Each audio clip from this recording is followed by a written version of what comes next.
BA third semester के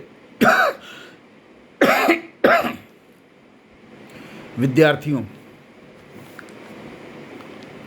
जिन लोगों ने एंसेलरी सब्जेक्ट लिया है और दीनदयाल उपाध्याय का एकात्म मानववाद और उनके दर्शन को पढ़ते हैं, पिछले दिनों हमने उनके आधुनिक पश्चिमी विकास तथा इसका भारत के प्रवाह के साथ अन्य कोर्सेज को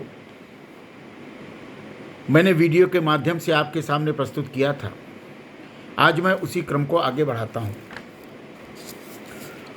पंडित दीनदयाल उपाध्याय बहुराष्ट्रीय संघात्मक संविधान के निर्माण हेतु मूलभूत राज्य इकाई के निर्माण के आधार पर भाषा को बनाया जाना दीनदयाल जी उसे स्वीकार नहीं करते हैं। उन्होंने कहा है कि आज भी नए नए आघात हमारी संस्कृति पर किए जा रहे हैं। भाषांतर प्रांत रचना इसका एक नमूना है। देश को क्षत विक्षत करना यह अंग्रेज और कम्युनिस्टों का षड्यंत्र है। अंग्रेज और कम्युनिस्टों का षड्यंत्र। पंडित दीनदयाल उपाध्याय ने अंग्रेजों और कम्युनिस्टों को एक आधार पर नापने का प्रयास किया। यह कहना कि प्रत्येक प्रांत की भाषा अलग अलग है और संस्कृति भिन्न है, यह सैद्धांतिक भूल है। इस प्रकार विद्वेष फैलाने की आवश्यकता नहीं है। इस तरह के विद्वेष फैलाने से राष्ट्र की एकता और अखंडता को क्षति पहुंचती है। इसलिए हमारा सिद्धांत यह है, पंडित दीनदयाल उपाध्याय ने कहा कि हमारा सिद्धांत यह है कि एक देश है, एक संस्कृति है और एक राष्ट्रीयता है। एक देश, एक संस्कृति और एक राष्ट्रीयता का समर्थन पंडित दीनदयाल उपाध्याय करते हैं। राज्य पुनर्गठन आयोग को दिए गए अपने प्रतिवेदन में पंडित दीनदयाल उपाध्याय ने कहा है कि किसी भी प्रशासनिक इकाई की एक भाषा होना नुकसानदायक है। किसी भी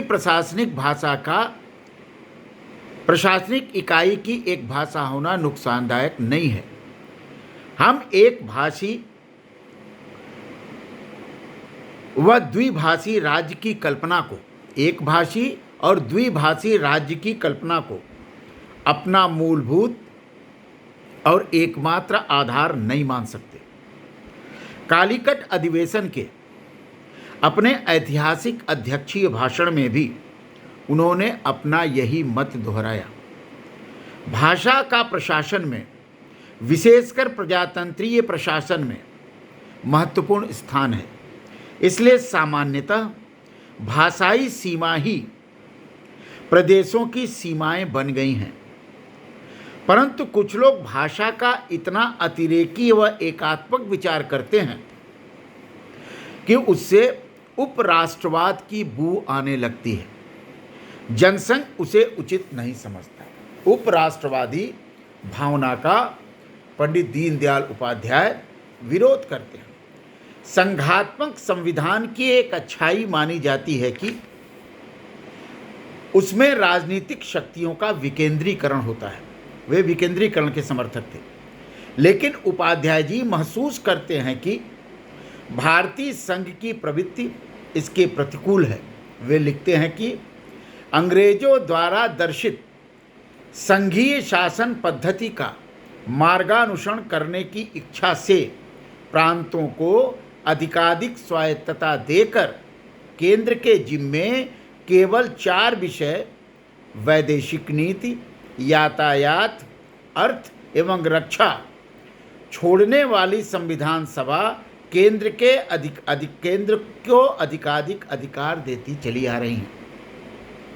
मौलिक स्वतंत्रताओं के स्वर्णिम सिद्धांतों का गुणगान करने वाले नेताओं ने यद्यपि संविधान में इन स्वतंत्रताओं का उल्लेख अवश्य किया है, किंतु राज्य संचालन की व्यावहारिक कठिनाइयों, जनता की भावनाओं और स्वतंत्रताओं को कुचलने की एकमेव योग्यता रखने वाली ब्रिटिश काल की नौकरशाही की विरासत एवं अपने दल का एकाधिपत्य बनाए रखने की इच्छा के परिणाम स्वरूप सभी स्वतंत्रताओं को कुचलने के साधन भी उपस्थित कर दिए गए हैं।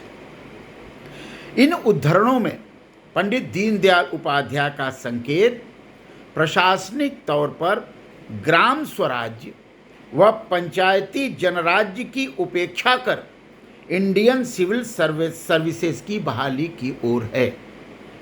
इस प्रकार पंडित दीनदयाल उपाध्याय के चिंतन में संघीय संविधान के विरोध के 3 मुख्य कारण सामने आते हैं। पहला, बहुराष्ट्रीय राज्य की अवधारणा।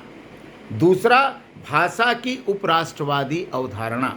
तीसरा, पंचायती जनराज्य की उपेक्षा के साथ सत्ता के केंद्रीकरण की नौकरशाही प्रवृत्ति। संविधान के वर्तमान ढांचे के भीतर ही इस संदर्भ में कुछ सुधार किए जा सकते हैं।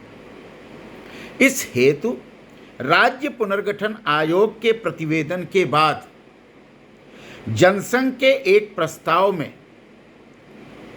जो मांगे की गई उनमें 3 दृष्टि महत्वपूर्ण हैं और ये जनसंघ की मांगे पंडित दीनदयाल उपाध्याय के चिंतन और उनकी सोच का परिणाम है।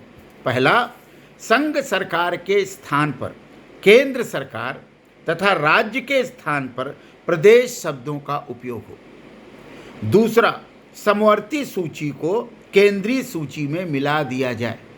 तीसरा, स्थानीय निकायों को संविधान के अंतर्गत शक्ति दी जाए। एकात्मक राज्य के बारे में पंडित दीनदयाल उपाध्याय अपना मत प्रकट करते हैं।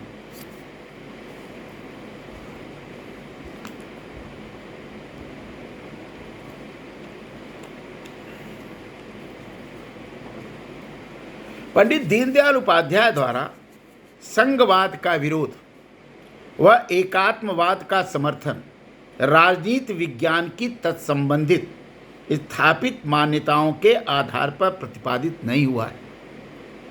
यह समर्थन व विरोध मूलतः भावनात्मक है।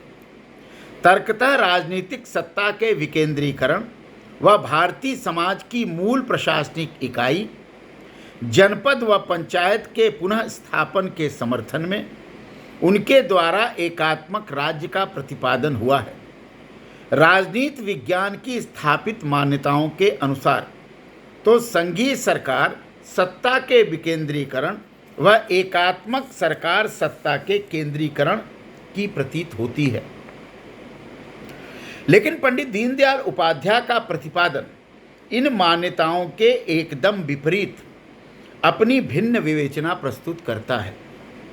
उनके अनुसार हमारे संविधान द्वारा स्वीकृत संघवाद राष्ट्रीय विघटन का प्रतिपादन करता है, सत्ता के विकेंद्रीकरण का वह प्रतिपादन नहीं करता, जबकि एकात्मवाद राष्ट्रीय एकात्मकता तथा सत्ता के विकेंद्रीकरण का प्रतिपादक है।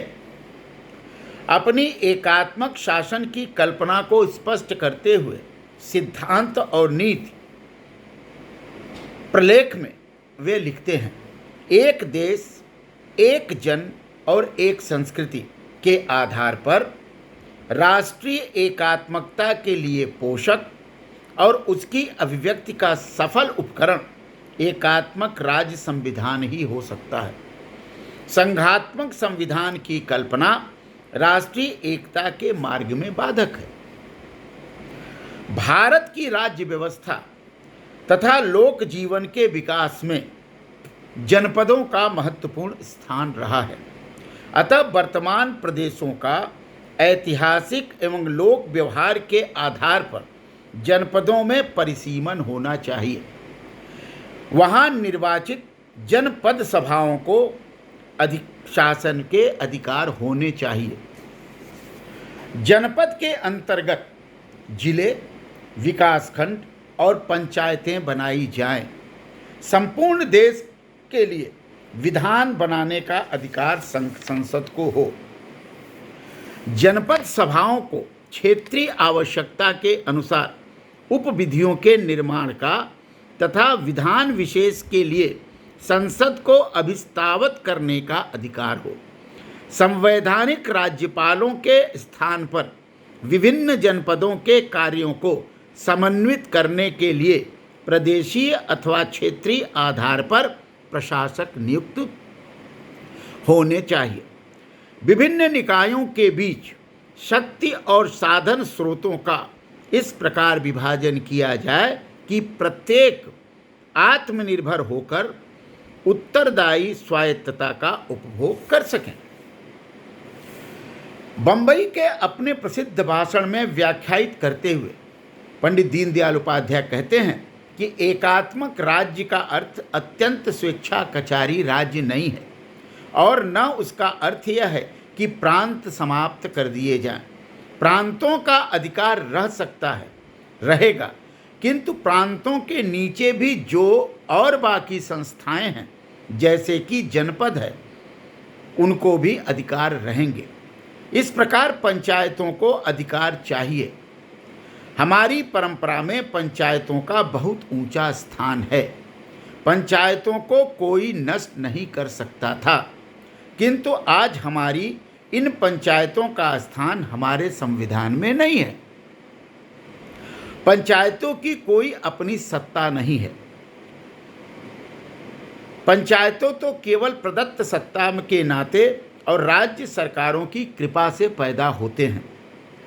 आवश्यकता है कि उनकी स्वयंभू सत्ता स्वीकार की जाए। इस प्रकार सत्ता का विकेंद्रीकरण होगा। शक्ति नीचे तक जाएगी। शक्ति के कई स्थान होंगे, कई स्वरूप होंगे, किंतु इस सब के एक केंद्र के नाते हमारा एकात्मक राज्य होगा। पंडित दीनदयाल उपाध्याय का एकात्मक राज्य केवल राष्ट्रीय एकता, अखंडता व सुरक्षा की दृष्टि से सशक्त केंद्र वाला राज्य होगा। समाज व्यवस्था के नियमन में उसका हस्तक्षेप अधिक नहीं होगा। वे लिखते हैं कि समाज की व्यवस्था तथा उसके जीवन का नियमन करने वाली व्यवस्था देखने वाली समाज की अनेक संस्थाएं हैं। उनका प्रादेशिक और व्यावसायिक दोनों आधार पर गठन हुआ है। पंचायतें और जनपद सभाएं हमारे यहाँ हमेशा से रही हैं। बड़े से बड़े चक्रवर्ती सार्वभौम राजा ने भी कभी पंचायतों को समाप्त नहीं किया। इसी प्रकार व्यावसायिक संगठन भी रहे हैं, उन्हें भी किसी ने समाप्त नहीं किया, अपितु उनकी स्वायत्तता को सदैव स्वीकार किया है। अपने अपने क्षेत्र में उन्होंने नियम बनाए हैं। जाति की पंचायतें, श्रेणियां, पूग, निगम, ग्राम पंचायतें, जनपद सभाएं आदि संस्थाएं स्वतंत्र नियम बनाती हैं। राज्य का काम यही था कि इन नियमों का पालन होता है या नहीं, यह देखना पड़ेगा। राज्य के कभी उनके मामलों में हस्तक्षेप नहीं किया। इस प्रकार हमारे यहाँ राज्य तो जीवन के थोड़े से हिस्से को ही छूता है। पंडित दीनदयाल उपाध्याय प्राचीन राज्य की कल्पना को स्वीकार करते हैं। वे प्राचीन गवर्नेंस को अच्छा मानते हैं। वो प्राचीन राज्य व्यवस्था को आदर्शवादी मानते हैं। प्राचीन राज्य कल्पना का यह चित्रण करते हुए पंडित दीनदयाल उपाध्याय ने एकात्मक राज्य की कल्पना को जनपदी व पंचायती स्वराज्य कहते हैं। वे उसे पंचायती स्वराज्य कहते हैं। लेकिन ये जनपद या पंचायतें मिलकर भारतीय संघ का निर्माण नहीं करती, वरन ये सभी भारतीय एकात्मक राज्य की अंगीभूत संवैधानिक इकाइयां हैं। पहले इन इकाइयों को पृथक पृथक करना तथा बाद में उन्हें कृत्रिम रूप से संघबद्ध करना वे उचित नहीं मानते। ऑर्गेनाइजर के एक प्रश्न के उत्तर में उपाध्याय प्रतिप्रश्न करते हैं। प्रश्न क्या था? जनसंघ ने एकात्मक राज्य के विचार को स्वीकार किया है, जो कि सत्ता के केंद्रीकरण का हामी होता है। तब फिर घोषणा पत्र में जनतांत्रिक विकेंद्रीकरण के विचार को क्यों स्वीकार किया जाता? यह ऑर्गेनाइजर ने पंडित दीनदयाल उपाध्याय से पूछा। उन्होंने उत्तर दिया कि एकात्मक राज्य का अर्थ केंद्रीयतावादी शासन नहीं है। केंद्रीयतावादी शासन नहीं है। केंद्रीकरण व विकेंद्रीकरण की तुलना से एकात्मक व संघात्मक शासन व्यवस्थाओं का कोई संबंध नहीं है। यदि सत्ता को हमने जिला परिषदों तक केंद्रित किया तो क्या भारत जिलों के संघ के रूप में परिवर्तित हो जाएगा? अर्थात उनके अनुसार एक संघात्मक ढांचा भी शक्तियों के केंद्रीकरण वाला हो सकता है, जैसा कि हमारा वर्तमान ढांचा प्रशासनिक नौकरशाहीकरण के कारण बना हुआ है तथा एकात्मक ढांचा अपनी अंगीभूत संवैधानिक इकाइयों को संवैधानिक और जनतांत्रिक स्वायत्तता प्रदान कर राजनीतिक सत्ता के विकेंद्रीकरण को योग्य व्यवहार दे सकता है। एकात्मक शासन संबंधी अपने विचार का प्रतिपादन पंडित दीनदयाल उपाध्याय ने कहीं क्रमबद्ध रूप से नहीं किया है। विभिन्न प्रसंगों पर उनके द्वारा विवेचित उदाहरणों से हम निम्न निष्कर्ष निकाल सकते हैं। पहला, भारत का संवैधानिक शासन राज्यों का संघ नहीं वरन एक देश, एक संस्कृति व एक राष्ट्र अवधारणा वाला एकात्मक राज्य होगा। दूसरा, एकात्मक राज्य इकाइयों का संघ नहीं वरन इकाइयां उसकी अंगीभूत घटक होंगी। तीसरा, एकात्मक राज्य की विभिन्न अंगीभूत इकाइयों को संवैधानिक स्वायत्तता व प्रशासनिक सत्ताएं प्राप्त होंगी। चौथा, पंचायत व जनपदों को संवैधानिक स्वायत्तता होगी। इनकी निर्वाचित जनप्रतिनिधि सभाएं होंगी। पांचवा, केंद्रीय संसद को देश भर के लिए विधान बनाने का अधिकार होगा। जनपद व पंचायत प्रतिनिधि सभाओं को क्षेत्रीय उपविधियों के निर्माण तथा संसद को विधान विशेष के लिए अभिस्ताव करने का अधिकार होगा। विकास खंड व प्रदेशों को प्रशासनिक सत्ताएं होंगी। प्रदेश केंद्र से तथा विकास खंड जनपद से सत्ता प्राप्त करेंगे। सातवां, इस प्रकार 3 संवैधानिक 2 प्रशासनिक पंचवलयी व्यवस्था होगी। आठवां, शक्ति एवं साधन स्रोतों का इस प्रकार नियमन किया जाएगा कि प्रत्येक आत्मनिर्भर होकर उत्तरदायी स्वायत्तता का उपभोग कर सके। पंडित दीनदयाल उपाध्याय स्वायत्तवादी शासन व्यवस्था का, विकेंद्रीकृत स्वायत्तवादी शासन का व्यवस्था का समर्थन करते हैं। पंडित दीनदयाल उपाध्याय का एकात्मक शासन विवेचन पाश्चात्य फेडरल या यूनिटरी शासन कल्पना के अनुसार विवेचित नहीं है, वरन एक स्वतंत्र विचार है जिसका आधार राष्ट्रीय स्वयंसेवक संघ के सरसंघ चालक गोलवलकर जी की अखंड मंडलाकार शासन रचना की धारणा है। गोलवलकर ने अपनी पुस्तक विचार दर्शन में लिखा, क्या लिखा? नंबर 1, हमारे शास्त्रकारों की दृष्टि ने सृष्टि का स्वरूप मंडलाकार माना है, इसलिए केंद्र से बाहर की ओर क्रमशः वर्धमान मंडल बनाकर और उसके अनुसार ही प्रत्येक मंडल की अपनी विशेषताएं बनाए रखते हुए तथा उसका अगले मंडल और इस प्रकार संपूर्ण सृष्टि के साथ संबंध स्थापित कर शासन का विकास होना चाहिए। दूसरा, ग्राम को केंद्र मानकर आसपास के ग्रामों के मंडल बनाए जाने चाहिए। उन मंडलों का विकास करते हुए जिसके अंदर भौगोलिक या व्यावसायिक संपर्क से निर्मित विशिष्टता के कारण आदान प्रदान की समान परिभाषा उत्पन्न हुई है, ऐसे बड़े मंडल बनाए जाने चाहिए। तीसरा, इस प्रकार के विकास में यदि भाषिक प्रांत आ जाएं तो कोई आपत्ति नहीं होनी चाहिए। यदि एक भाषा के 2 प्रांत बने या एक से अधिक भाषाओं का एक प्रांत बने तो भी कोई आपत्ति नहीं है। हमारे शासन का स्वरूप पंचायती था, उसकी मूल इकाई ग्राम थी। जन जन की भावना को व्यक्त करने वाले प्रतिनिधि पंचों को हमने परमेश्वर का ही रूप माना है। पंच परमेश्वर की कहावत इसका प्रमाण है। आगे भी इसी पद्धति का विकास होना चाहिए। यह नीचे से विकसित होकर ऊपर तक जाए, ऊपर से विकसित होकर नीचे ना आए, नीचे से विकसित होकर ऊपर की ओर जाए, तथा वर्णों तथा समान उद्योगों के प्रतिनिधि मर्यादित क्षेत्रों में जाएं और उनकी प्रतिनिधि सभा तथा उस सभा को के आगे बड़ी प्रतिनिधि सभा, और इस प्रकार शासन की पूरी व्यवस्था होनी चाहिए। यही मोटा सा सूत्र है। गोलवरकर व उपाध्याय वर्णित शासन व्यवस्था को यदि मंडलाकार के रूप में चित्रित करें तो उसका रूप निखर कर सामने आता है। जैसे भारत प्रदेश, जनपद, विकासखंड और ग्राम पंचायत। एकात्मक शासन की संरचनात्मक तकनीक के विषय में व्यवहारिक राजशास्त्र के लिए अपेक्षित सब बातों का कोई क्रमबद्ध विवेचन पंडित दीनदयाल उपाध्याय ने नहीं किया।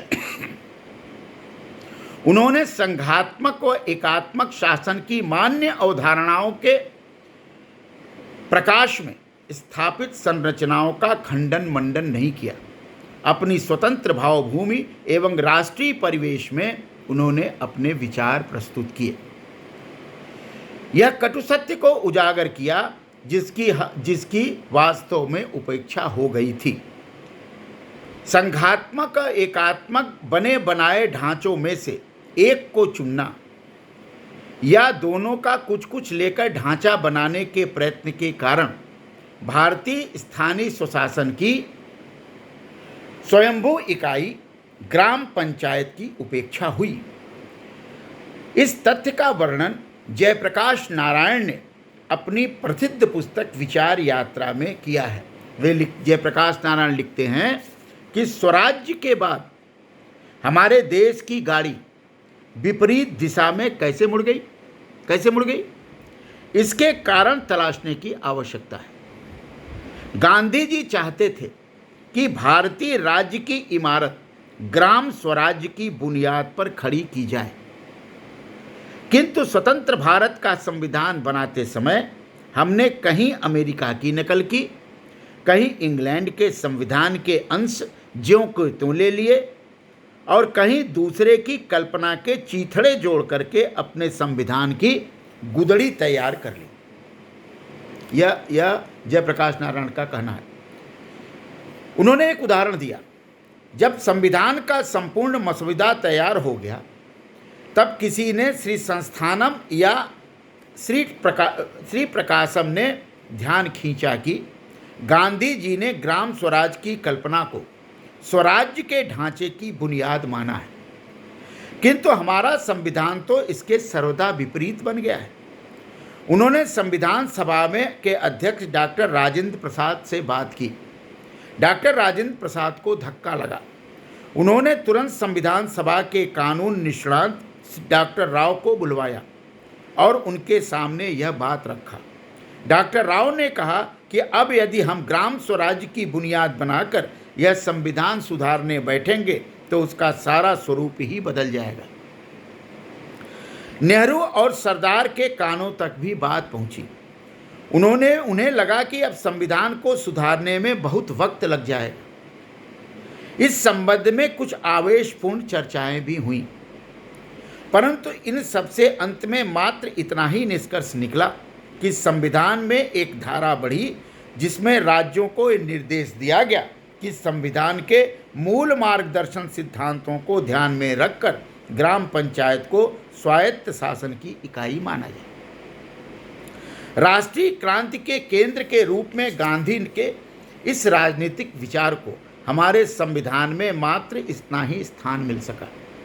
जयप्रकाश नारायण कहते हैं कि मैं ऐसा मानता हूं कि उल्टी दिशा में जाने की यह महत्वपूर्ण शुरुआत थी। महात्मा गांधी भी अखंड मंडलाकार समाज रचना के समान सामुद्रिक वर्तुलाकार समाज की रचना के पक्षपाती थे।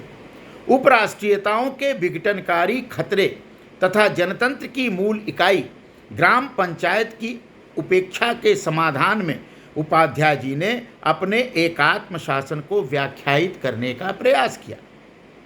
उनका भावनात्मक अधिष्ठान यदि संरचनात्मक तर्क शुद्धता को प्राप्त किया जा सके तो उसका यह चिंतन भारतीय राजनीति शास्त्र के लिए मौलिक और महत्वपूर्ण देन हो सकती है। पंडित दीनदयाल उपाध्याय ने राष्ट्रवाद पर बात की। पंडित दीनदयाल उपाध्याय राष्ट्र को राजनीतिक नहीं परंतु सांस्कृतिक इकाई मानते हैं, लेकिन राजनीतिक रूप से राष्ट्रीय अखंडता के वे प्रबलतम समर्थक हैं। मजहबी तथा राजनीतिक साम्राज्यवाद के खिलाफ जिस भू सांस्कृतिक मानवतावादी राष्ट्रवाद की कल्पना की गई थी वह तो संसार में कहीं भी साकार नहीं हुई। यूरोपीय राष्ट्रवाद आकार ग्रहण नहीं कर सका। अरब राष्ट्रवाद आज भी छिन्न भिन्न स्थिति में है। भारतीय राष्ट्रवाद भी विभक्त हुआ। राजनीतिक इकाइयों को ही राष्ट्रीय राज्य मानने की दुनिया में आज प्रथा रही है। राष्ट्रवाद की व्याख्या अभौतिक भावनाओं की सजातीयता के रूप में की जाती है, लेकिन राजनीतिक बंटवारे को न केवल राष्ट्रों का विभाजन माना जाता है वरन एक ही प्रजातीय व सांस्कृतिक इकाई परस्पर शत्रुवत व्यवहार करने लगती है। आधुनिक विश्व का यह अनुभव है। पंडित दीनदयाल उपाध्याय की राष्ट्रवाद की अवधारणा भी इसी व्यवहार का अपवाद नहीं था। एक ओर वे अखंड भारत के समर्थक थे, दूसरी ओर पाकिस्तान को भारत का प्राकृतिक शत्रु भी घोषित करते थे। राष्ट्रीय राज्यों की उत्पत्ति के विषय में पंडित दीनदयाल उपाध्याय लिखते हैं कि इन विचारों में राष्ट्रवाद सबसे पुराना व बलशाली है। रोम के साम्राज्यवाद के पतन के बाद तथा रोमन कैथोलिक चर्च के प्रति विद्रोह अथवा उसके प्रभाव में कमी आने के कारण यूरोप में राष्ट्रों का उदय हुआ। यूरोप का पिछले 1000 वर्ष का इतिहास इन राष्ट्रों के आविर्भाव तथा परस्पर संघर्ष का इतिहास है। इन राष्ट्रों ने यूरोप में यूरोपीय महाद्वीप के बाहर जाकर अपने उपनिवेश बनाए तथा दूसरे स्वतंत्र देशों को गुलाम बनाया। राष्ट्रवाद के उदय के कारण राष्ट्र और राज्य की एकता की प्रवृत्ति भी बढ़ी तथा राष्ट्रीय राज्य का यूरोप में जन्म हुआ। साथ ही रोमन कैथोलिक चर्च के केंद्रीय प्रभाव में कमी होकर या उस तो राष्ट्रीय चर्च का निर्माण हुआ या मजहब का। मजहबी गुरुओं का राजनीति में कोई विशेष स्थान नहीं रहा। सेकुलर स्टेट की कल्पना का इस प्रकार जन्म हुआ। यूरोप में राष्ट्र राज्यों का निर्माण यूरोप के बाल्कनाइजेशन का परिणाम था, जो राष्ट्रवाद के पुरस्कर्ताओं को स्वीकार नहीं था। राष्ट्रवाद की कल्पना मूलतः राजनीतिक नहीं थी, लेकिन राष्ट्रीय राज्य की व्यवहारिक अवधारणा ने उसे राजनीतिक बना दिया। पंडित दीनदयाल उपाध्याय ने पश्चिम के राष्ट्रवाद की अवधारणा को विश्व शांति के प्रतिकूल विवेचित किया तथा उसमें अवस्थित राजनीतिक तत्व की आलोचना की है। सिद्धांततः राष्ट्र की व्याख्या सांस्कृतिक परख करते हुए भी वे भारत में एक व अविभाज्य राष्ट्रीय राज्य के हामी थे, इसलिए उनका राष्ट्रवाद का विचार राजनीति के दायरे में ही आता है। यूरोपीय पुनर्जागरण के समय कल्पित राष्ट्रवाद की यात्रा तो आगे बढ़ नहीं सकी। द्वितीय विश्व युद्ध के समय स्थापित हुई राजनीतिक इकाइयों को भी आजकल हम राष्ट्रीय राज्य के नाते पहचानते हैं। आज अफ्रीकन व एशियन महाद्वीपों की राजनीतिक अशांति का यह एक बड़ा कारण है। पुरानी सांस्कृतिक इकाइयां अपने सहज राष्ट्रवाद को अभी तक प्राप्त नहीं कर सकी, लेकिन संयुक्त राज्य अमेरिका व सोवियत संघ जैसे विभिन्न राष्ट्रीयताओं को समावेशित करने वाले देश आज सबल राष्ट्रीय इकाई बने दिखाई पड़ रहे हैं। अफ्रीकन राष्ट्रवाद, अखिल अरब राष्ट्रवाद, अखंड भारतीय राष्ट्रवाद तथा यूरोपीय राष्ट्रवाद अभी व्यावहारिक इकाई नहीं बन सके हैं। उपाध्याय जी अखंड भारत के पक्षधर थे। सांस्कृतिक राष्ट्र की अवधारणा की हिंदू राष्ट्रवादी व्याख्या ने उनको अधिक विवादास्पद बनाने का काम किया। इस प्रकार धर्मनिरपेक्षता या सेकुलर स्टेट के विषय में भी हमें उनकी कतिपय टिप्पणियां प्राप्त होती हैं, लेकिन सेकुलर स्टेट के महत्वपूर्ण यूरोपीय संदर्भ पर उपाध्याय जी अपने विचार प्रस्तुत नहीं करते। अपनी धर्म व धर्म राज्य अवधारणा के प्रसंग पर उन्होंने उल्लिखित मात्र किया है। भारतीय संदर्भ में उन्हें अप्रासंगिक करार दिया है।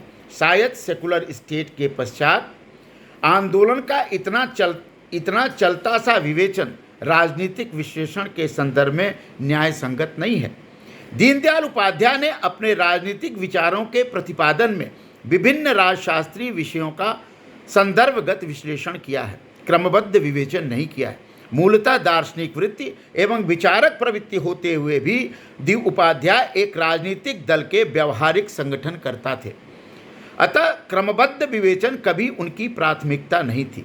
समय समय पर उपस्थित प्रसंगों के प्रकाश में ही वे अपने विचार प्रस्तुत करते थे। प्रासंगिक विवेचना क्रमशः एक क्रमबद्धता को प्राप्त करती जा रही थी, लेकिन नियति उन्हें अधिक समय नहीं दिया। बंबई की ऐतिहासिक व्याख्यानमाला प्रथम व अंतिम सिद्ध हुई। इस विधि की विडंबना के अतिरिक्त इसे कुछ नहीं किया जा सकता। इसका अर्थ यह है कि पंडित दीनदयाल उपाध्याय ने जो कुछ लिखा, जो भी टिप्पणी की, वह समसामयिक संदर्भ में और आधुनिक भारत के संदर्भ में भी भले ही विवेचित न किया गया हो, लेकिन प्रासंगिक है। अगर उनको समय मिलता तो शायद इसकी व्याख्या करते। इसलिए पंडित दीनदयाल उपाध्याय के विचारों को समझने में कठिनाई आती है, लेकिन समाज विज्ञानियों का यह दायित्व है कि पंडित दीनदयाल उपाध्याय के आधे अधूरे व्याख्या को पूरा करने का साहस अपने में पैदा करें।